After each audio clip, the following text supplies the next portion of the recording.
Assalamualaikum warahmatullahi wabarakatuh. Innal hamdalillah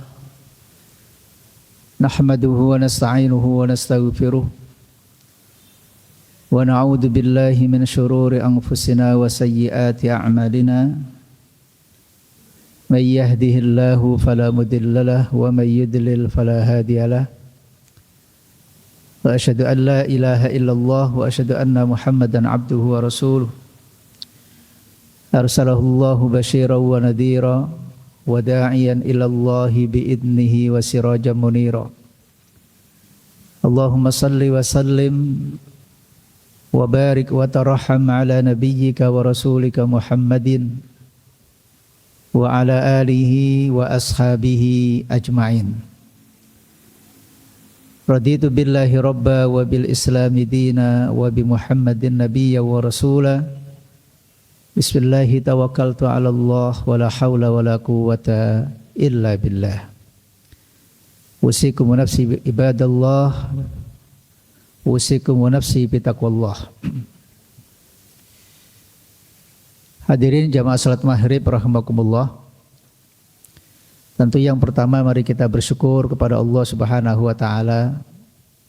Kita semuanya diberikan nikmat sehat lahir dan batin, dan masih diberikan kesempatan dan usia, dan mari kita maksimalkan waktu dan kesempatan ini untuk beribadah dan memberikan yang terbaik dalam kehidupan kita ini, sekaligus sebagai bekal kita. Fatazawwadu fa inna khairaz zadi taqwa.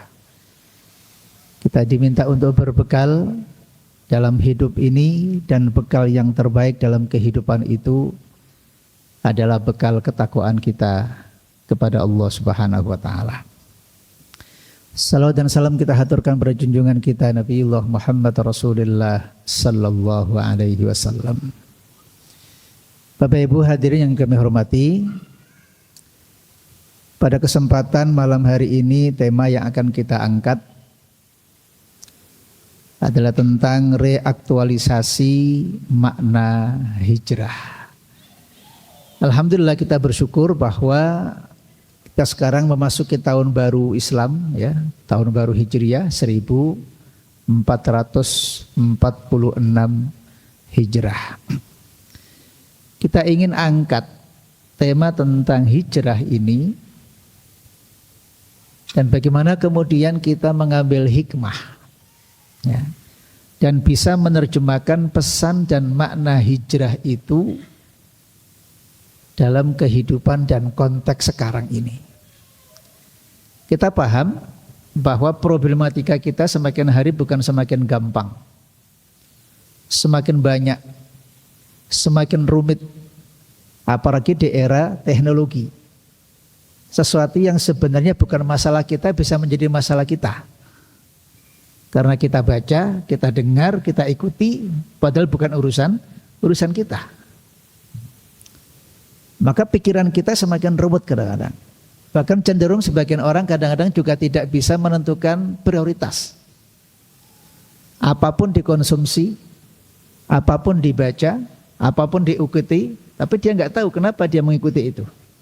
Nah di sini barangkali nanti kita bisa, saya mencoba untuk berangkat dari memahami tentang sejarah hijrah itu sendiri, lalu bagaimana pesan dari hijrah itu yang dipahami oleh para ulama-ulama kita, dan bagaimana pesan itu bisa menjadi spirit kita, ya, spirit dalam kehidupan kita, sehingga kita menjadi akan lebih baik, bahkan kita pun juga akan bisa berkontribusi dalam kehidupan itu lebih banyak lagi. Baik, tema tentang hijrah ini tema besar sebenarnya, ya. Tidak cukup hanya dalam satu sesi pertemuan, ya.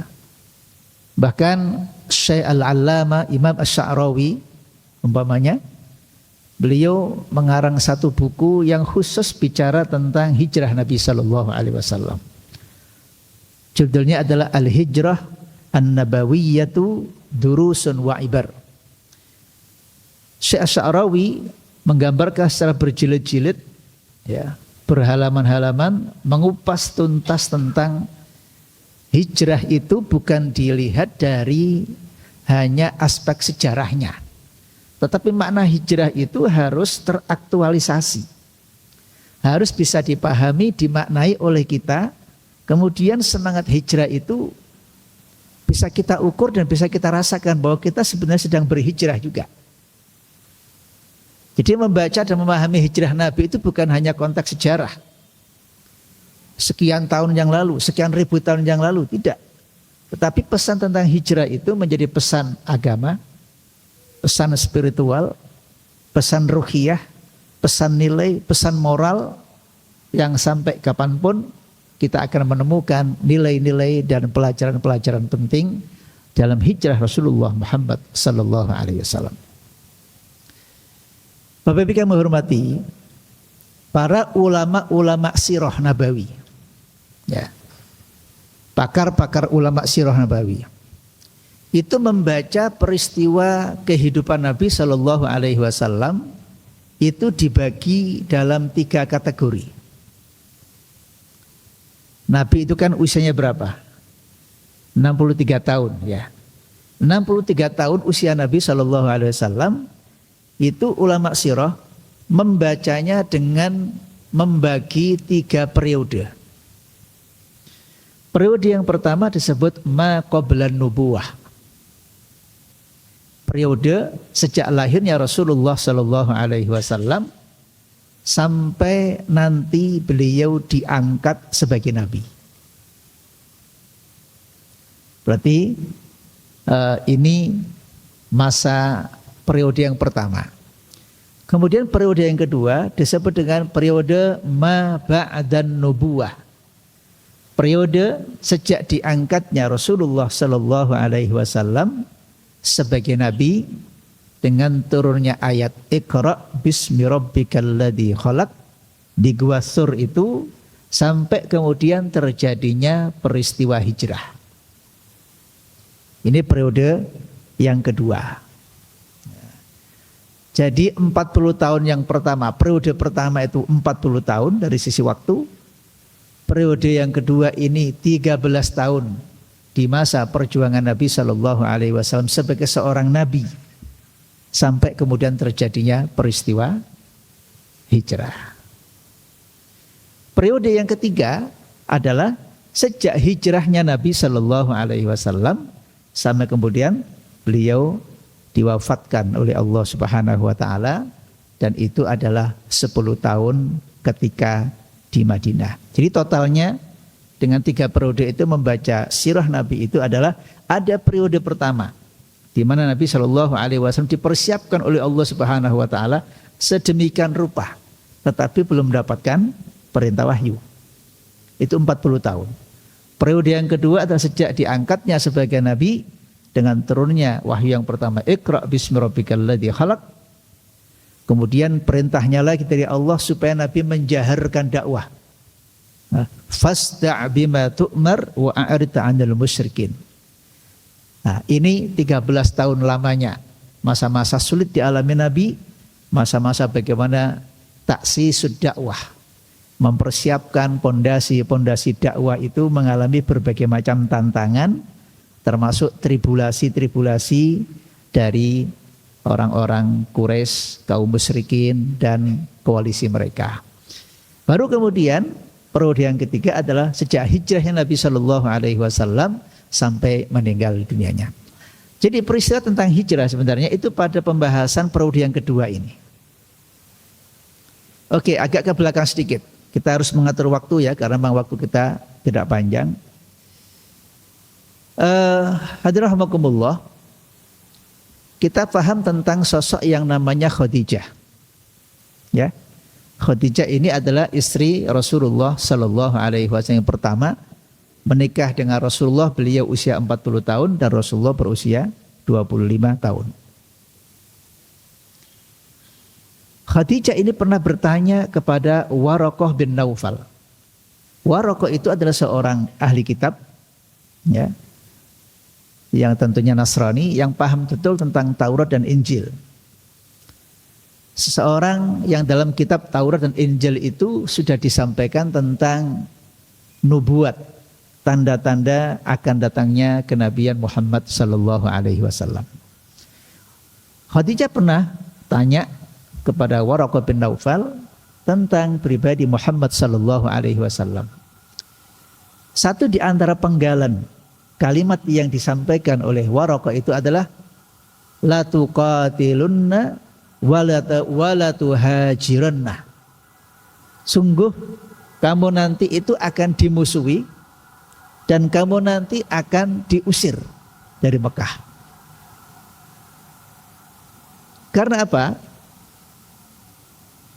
Rasulullah Shallallahu Alaihi Wasallam itu tanda-tanda bahwa beliau akan sebagai nabi, sebagai rasul itu sudah dipahami oleh ahli kitab. Dan siapapun yang akan diangkat oleh Allah Subhanahu Wa Taala sebagai nabi, sebagai rasul akan menghadapi tantangan dari umatnya. Yang menarik yang ingin saya sampaikan di sini adalah kalimat dari Waraqah ini. Sungguh kamu nanti akan dimusuhi oleh kaummu dan kamu nanti akan diusir oleh kaummu. Nah, gitu. Padahal ini terjadi jauh-jauh hari sebelum kemudian Nabi Shallallahu Alaihi Wasallam menjaharkan dakwahnya. Hadirahmakumullah. Maka kalau periode pertama tadi yang 40 tahun pertama, kata yang paling berkesan dalam 40 tahun pertama itu adalah kesaksian orang-orang Quraisy bahwa Nabi itu Shallallahu Alaihi Wasallam adalah orang yang amin, ya, orang yang dapat dipercaya. Nabi 40 tahun sebelum diangkat sebagai Nabi tidak pernah melakukan perbuatan-perbuatan yang amoral, perbuatan-perbuatan yang cacat. Baik secara kebiasaan di situ ataupun secara perbuatan-perbuatan yang tercela, sebagaimana yang sering terjadi pada anak usia muda. Padahal di zaman itu kita pahami dalam sejarahnya itu orang-orang Quraisy peminum mereka, ya, peminum yang luar biasa. Kalau sudah minum, ya kemana-mana kan maksiatnya itu, ya, wanita, ya, macam-macam kemaksiatan. Dan Nabi sekalipun belum pernah minum. Sebagaimana juga Abu Bakar As-Siddiq radhiyallahu anhu adalah sosok yang dijaga oleh Allah Subhanahu wa taala di masa jahiliyahnya pun juga tidak pernah minum minuman khamr. Nah, itu sebenarnya itu adalah modal. Nabi sudah punya modal 40 tahun itu disaksikan oleh siapapun yang ditanya. Setiap orang yang ditanya tentang Nabi, tidak ada satupun orang-orang Quraisy itu yang pernah menandai, pernah menemukan bahwa Muhammad pernah melakukan ini itu yang merupakan sebuah kesalahan. Innaka rajulun amin, sungguh engkau adalah seorang yang dapat dipercaya. Hadirahmakumullah. Setelah kemudian tadi kan pada usia 40 tahun Rasul diangkat sebagai seorang nabi ketika di Gua Hira dengan turunnya ayat Iqra bismi rabbikal ladzi khalaq. Setelah itu Nabi melakukan dakwah sirriyah. Dakwah yang diam-diam. Dakwah yang tidak dijaharkan, tidak diumumkan karena belum ada perintah jahar, dan tentu kalau dari awal sudah disampaikan terang-terangan, pasti kemudian juga akan mengalami risiko yang sangat berat. Ibnu Hisham mengatakan kurang lebih 3 tahun. Ya, 3 tahun pertama setelah diangkat sebagai nabi itu dakwahnya personal. Siapa yang dekat dengan Nabi, keluarganya, sahabatnya. Dari kalangan sahabat yang pertama Abu Bakar As-Siddiq, dari keluarganya yang paling pertama masuk Islam adalah istrinya Khadijah. Kemudian dari pemuda yang paling pertama adalah Sayyidina Ali bin Abi Thalib, begitu.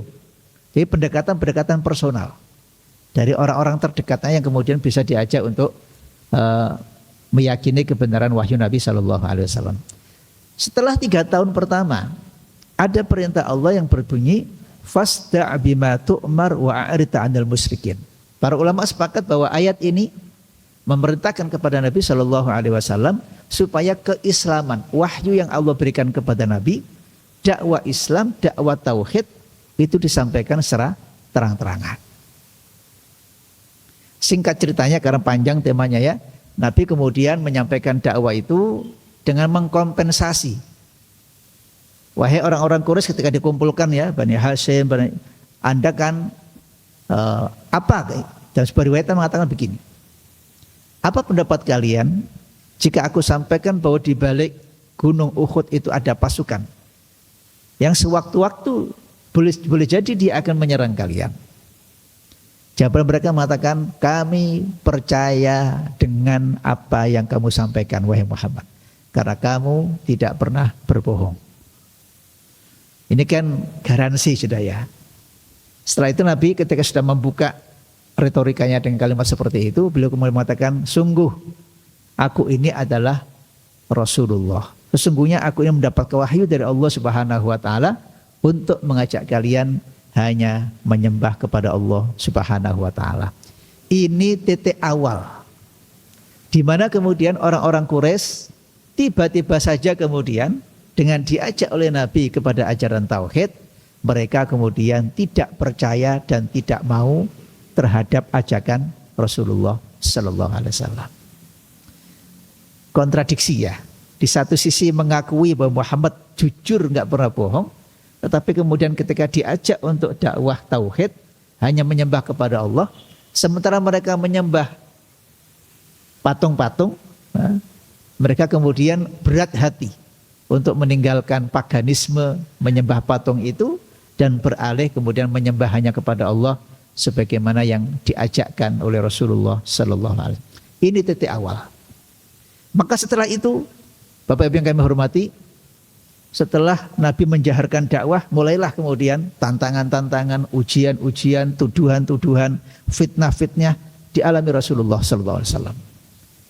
Nabi dikatakan sebagai orang yang bodoh, Nabi dikatakan sebagai orang tukang sihir, Nabi dikatakan sebagai orang yang nggak beneh, ya. Nabi dikatakan sebagai orang gila, macam-macam tuduhan-tuduhan. Di situ ada dua sosok yang menjadi backingnya Nabi, sosok yang selama ini membela Nabi Shallallahu Alaihi Wasallam, yang nanti disebut di dalam sirahnya itu meninggalnya dua orang ini menandakan kemudian disebut sebagai Amul Hazan, tahun kesedihan. Siapa kedua itu? Yang pertama adalah Khadijah. Khadijah itu seorang perempuan, wanita muslimah pertama, dermawan, tokoh, disegani, kaya raya. Mendukung dakwah Nabi itu lahir dan batin. Semua yang dimiliki Khadijah, kepercayaannya, hartanya, jiwanya, memberikan support penuh kepada Nabi Shallallahu Alaihi Wasallam. Yang kedua adalah pamannya. Nabi kan punya banyak paman ini. Ada paman yang kayak Abu Jahal, ada paman yang ya, tapi ini paman yang Abu Lahab juga. Tapi paman Nabi yang ini paman yang membela, yaitu Abu Thalib. Meskipun di akhir hidupnya Abu Thalib ini belum mengucapkan syahadat kepada Allah dan kepada Rasul Muhammad. Nabi sedih karena itu. Dua orang inilah yang sungguhnya selama ini membacking, membela, menyelamatkan dari tantangan-tantangan orang-orang Quraisy ketika mereka mau bertindak kepada Muhammad sallallahu alaihi wasallam lebih jauh lagi secara fisik dan sebagainya. Nah, begitu kemudian kedua orang ini meninggal. Pertama Khadijah binti Khuwailid, istri beliau meninggal dunia. Pada tahun yang sama kemudian pamannya Abu Thalib meninggal dunia, maka disebut di dalam kajian sirah itu disebut dengan Amul Hazan, tahun kesedihan. Lebih-lebih lagi setelah itu, sahabat-sahabat Nabi dikejar-kejar, mereka ada yang dibunuh, mereka diintimidasi macam-macam. Sampai kemudian perintah Allah Subhanahu wa taala datang kepada Rasulullah sallallahu alaihi wasallam untuk berhijrah. Bukan maunya Nabi hijrah itu. Bukan kemudian Nabi enggak tahan dengan dengan intimidasi, enggak tahan dengan fitnah, kemudian Nabi wes kita pindah aja lah gitu. Bukan. Dalam hadis Imam Bukhari Muslim, Rasulullah pernah mengatakan begini, inni ara fil manami anni uhajiru ila ardin fiha nakhlah. Di antara penggalan hadisnya begitu. Aku bermimpi dalam hidupku, aku bermimpi di suatu malam bahwa aku akan hijrah ke satu daerah di mana di sana banyak tumbuhan-tumbuhan kurma. Dan Dan itu adalah Madinah Yasrib yang ada di sebelah utara kota Mekah. Nah, hadirin rahimakumullah. Kalau tadi Waraqah bin Naufal sudah pernah mengatakan bahwa Anda nanti kepada Khadijah ya, bahwa suamimu nanti Muhammad itu adalah orang yang akan dimusuhi kaumnya dan dia akan diusir. Mereka menginginkan Muhammad akan diusir. Menemukan titik temunya bahwa ketika Nabi SAW juga pernah bermimpi bahwa beliau akan berhijrah ke Madinah. Ingat Bapak sekalian, dalam akidah kita, mimpi Nabi itu adalah wahyu. Seperti mimpinya Ibrahim alaihissalam ketika diperintahkan Allah untuk menyembelih putranya. Wahyu disampaikan lewat mimpi. Nabi juga begitu. Nabi hijrah ini juga perintahnya adalah wahyu dari Allah Subhanahu wa taala melalui mimpi. Maka singkat ceritanya kemudian hijrahnya Rasulullah sallallahu alaihi wasallam, dan banyak kisah-kisah yang heroik unik ya. Karena ketika Nabi hijrah itu barang titipan orang-orang Quraisy banyak sekali di rumah Rasulullah. Jadi kalau mereka itu menitipkan barang ke Rasul itu aman gitu. Padahal mereka di satu sisi agama nggak mau percaya, agamanya nggak mau mengikuti Nabi, tetapi urusan-urusan menitipkan barang, menitipkan apa kepada Nabi itu aman sekali. Sehingga sebelum hijrah Nabi itu, Nabi berpesan kepada Sayyidina Ali bin Abi Thalib, yang nanti Sayyidina Ali diperintahkan juga untuk tidur di tempat tidurnya Rasulullah Sallallahu Alaihi Wasallam. Perintah Nabi kepada Sayyidina Ali bin Abi Thalib adalah mengembalikan barang-barang titipan yang dititipkan orang-orang Quraisy kepada Rasulullah Sallallahu Alaihi Wasallam agar dikembalikan kepada pemiliknya. Karena Nabi akan berhijrah ke Madinah atas perintah Allah Subhanahu Wa Taala. Kita masih ingatkan betapa kemudian ketika orang-orang Quraisy ini, pemuda-pemuda semua dikumpulkan dari kabilah-kabilah, gitu kan? Mereka diminta untuk menangkap dan membunuh Nabi SAW, baik ditangkap hidup-hidup ataupun dalam keadaan mati. Ketika mereka mengepung rumah Rasulullah SAW itu, kan begitu kisah singkatnya ya, dikepung oleh mereka, tapi kemudian Nabi SAW diselamatkan oleh Allah Subhanahu Wa Taala karena mereka ngantuk tertidur di sekeliling rumah Rasulullah itu, dan Rasulullah kemudian keluar dari rumahnya dalam keadaan dilindungi oleh Allah Subhanahu Wa Taala. Mampirlah kemudian ke Abu Bakar, kemudian terus melalui perjalanan yang tidak biasa dilalui oleh orang-orang Quraisy. Sementara Sayyidina Ali bin Abi Thalib berada di ranjangnya yang biasa Rasulullah tidur di situ. Ya tentu kalau bicara kisahnya panjang ya, itu seperti itu kan. Yang unik juga adalah kisahnya bahwa Nabi SAW ketika hijrah itu tidak menempuh jalur yang biasanya dilewati orang biasa. Nah, di Madinah itu kan ada di sebelah utara dari Mekah. Nabi dalam riwayatnya itu bersama Abu Bakar As-Siddiq radhiyallahu anhu. Kemudian beliau berdua ini meminta bantuan ya dengan jasa, dengan upah kepada seseorang yang dia ahli dan paham tentang daerah, yang bisa membantu untuk memilihkan, mengantarkan jalan. Dan sementara orang itu adalah masih belum muslim, namanya Abdullah ibn Uraikid. Nah, inilah yang kemudian oleh beliau diajak ke arah selatan, ya dari selatan kemudian belok ke barat menyisiri pantai, baru kemudian terus sampai ke Madinah. Dan sebelum di Madinah di sana beliau membangun masjid yang pertama yang disebut sekarang dengan istilah Masjid Quba itu. Jadi banyak kisah-kisah yang sebenarnya ini perlu dan dipahami oleh kaum muslimin supaya menemukan spirit dalam hijrahnya itu. Itu yang akan saya sampaikan di akhir ceritanya. Begitu sampai kemudian ke Madinah, ya, dalam kajian sirah itu ada 3 hal yang dilakukan Rasulullah SAW yang merupakan strategi membangun peradaban Islam di Madinah itu.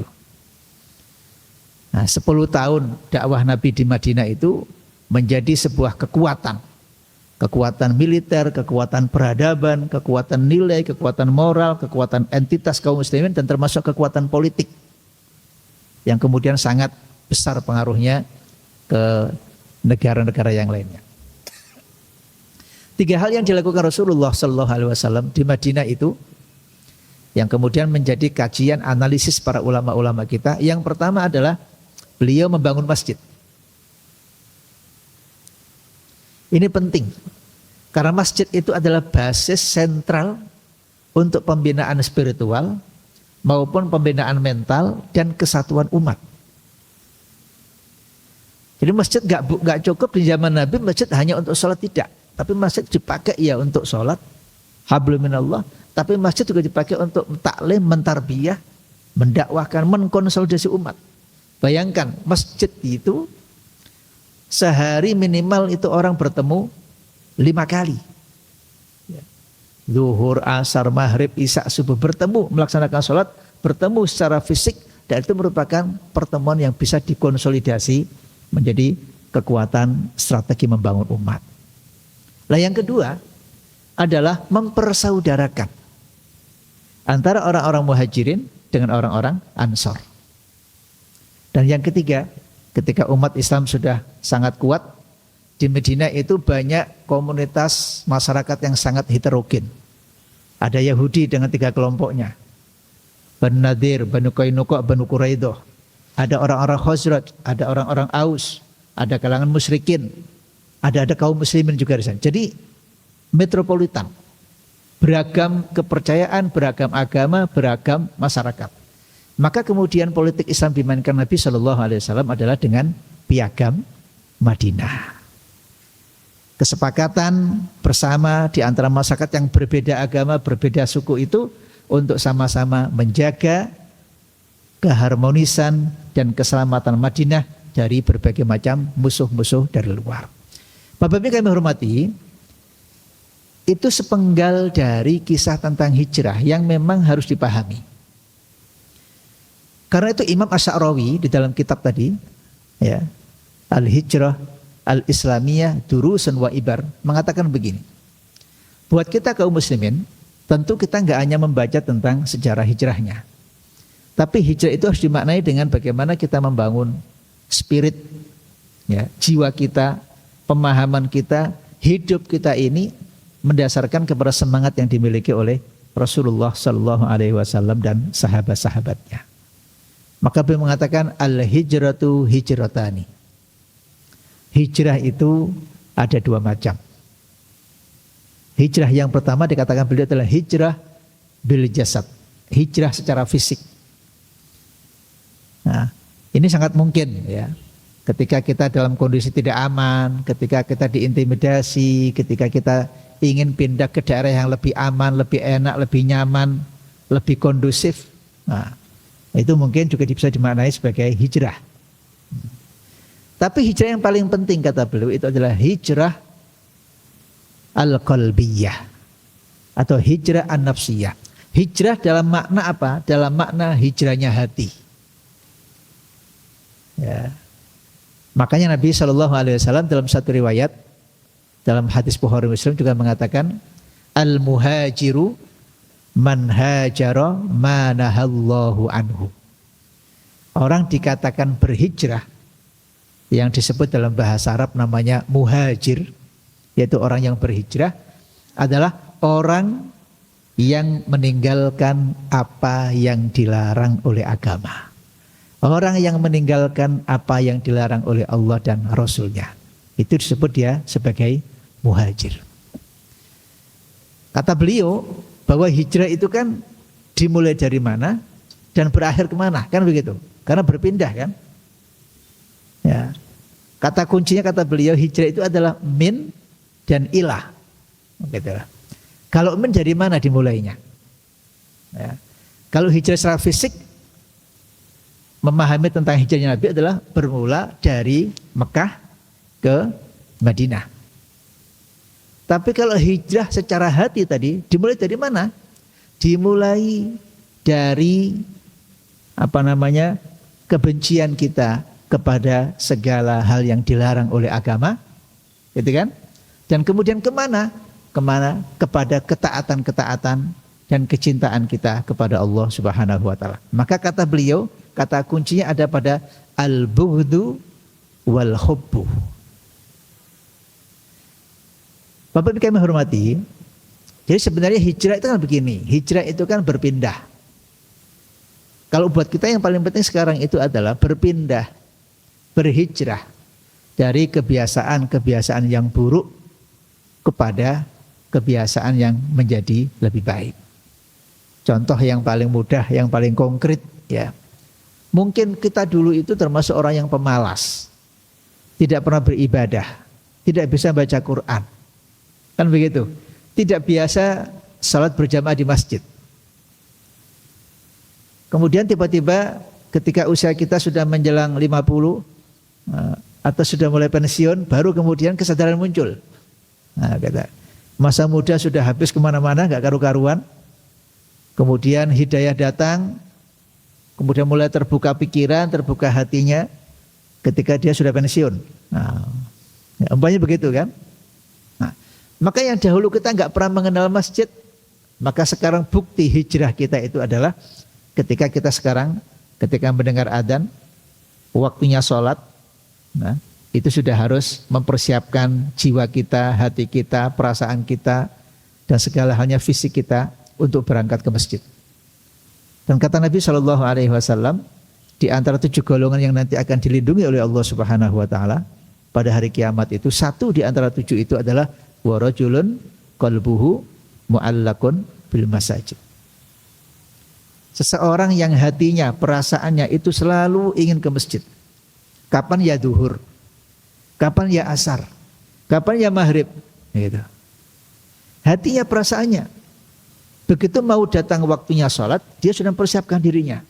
Pekerjaan selesai, nah, gitu kan?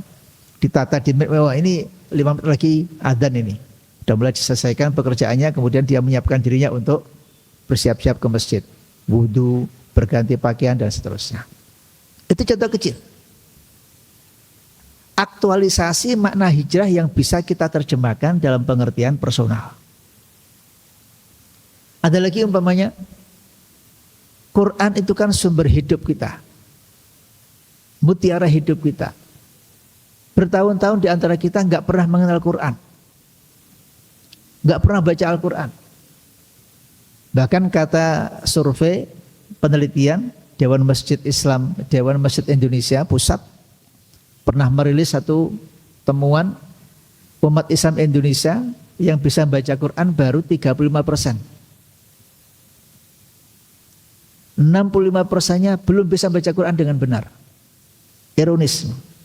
Nah, maka hijrah itu artinya bagaimana yang dahulu kita nggak pernah baca Quran, sekarang kita harus mengalokasikan waktu kita, menyediakan waktu kita untuk baca Al-Quran.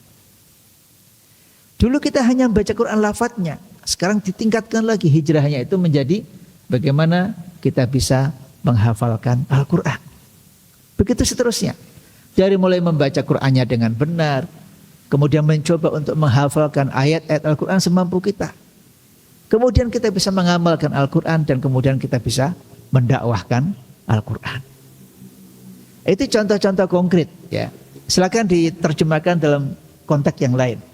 Dahulu mungkin kita nggak sensitif dengan kemaksiatan. Mudah sekali berbuat maksiat. Gampang sekali berbuat maksiat. Tapi karena sekarang kita sudah menjadi ahli sholat, sudah disiplin dengan sholatnya, sudah khusyuk dengan sholatnya, maka dengan sendirinya insya Allah kemaksiatan-kemaksiatan itu akan jauh dari kehidupan kita.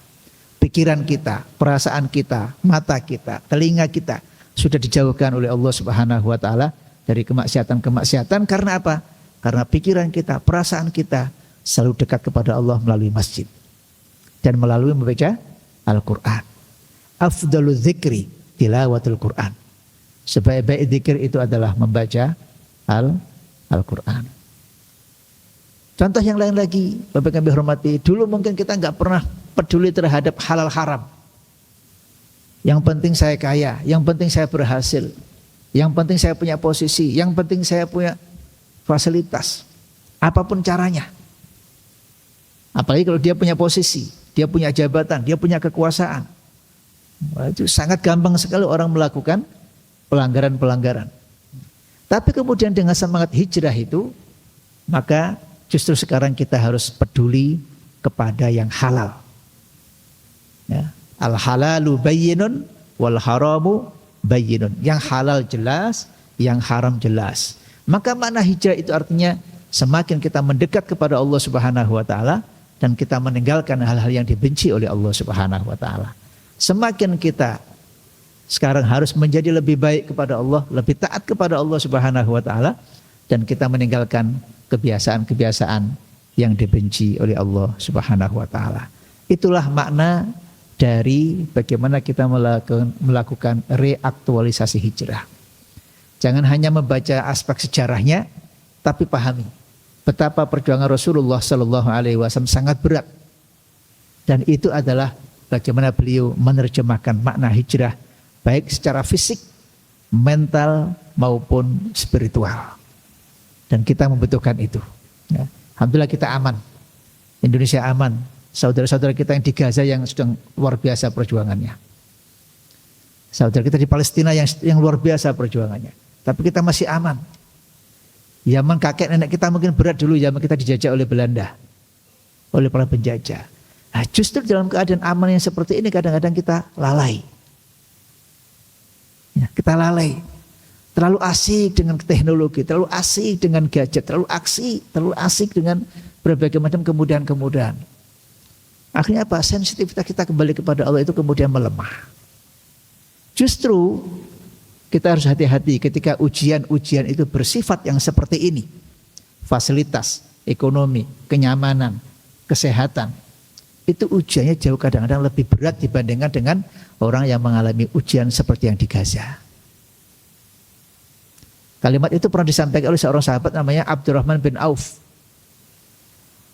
Seorang Abdurrahman bin Auf pernah mengatakan dan dikutip di dalam kitab Mukhtasar Minhajul Qasidin.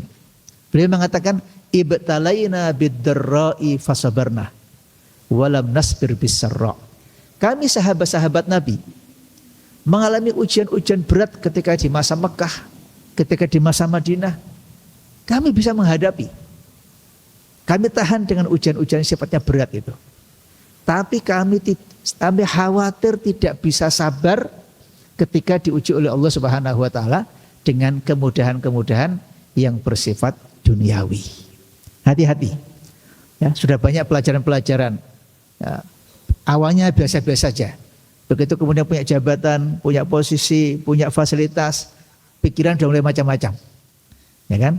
Pelanggaran moral, pelanggaran aturan, pelanggaran hukum dan sebagainya, pelanggaran kekuasaan.